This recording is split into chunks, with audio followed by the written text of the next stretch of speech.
Ayah Rozak ngamuk usai Ayu Ting Ting disebut pedangdut murahan. Ayah Ayu Ting Ting yang akrab disapa Ayah Ojak ngamuk kala anaknya disebut sebagai pedangdut murahan. Hal ini diungkapkan Ayah Ojak saat menceritakan momen Ayu Ting Ting sebagai pedangdut pernah mengalami intimidasi di sekolah. Ayah Ojak menyebut Ayu Ting Ting kerap mendapatkan hinaan dari teman sekolahnya karena menjadi pedangdut di sela-sela pendidikannya. Hinaan itu ternyata sangat menyakitkan untuk Ayu Ting Ting, hingga pedangdut papan atas itu memutuskan untuk menghubungi sang ayah. Ayah Ojak pun mengaku sangat marah ketika mendengar anaknya menangis.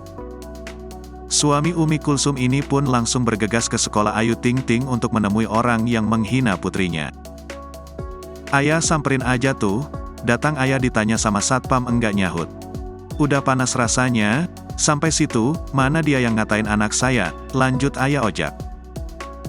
Datang dengan penuh emosi, Ayah Ojak pun langsung menemui pelaku intimidasi sang anak. Abdul Rozak memang dikenal sebagai ayah yang sangat melindungi sang anak, Ayu Ting Ting. Terbukti, beberapa kali Abdul Rozak dan istri berhadapan dengan para haters Ayu Ting Ting yang juga menyenggol cucunya Bilqis Humairah Razak. Ayah Ojak menegaskan akan selalu menjadi garda terdepan untuk anak-anak dan cucunya jika ada yang mengganggu. Tak sedikit warganet yang menilai Ayah Ojak adalah orang tua yang hebat dan mendukung tindakan sang anak.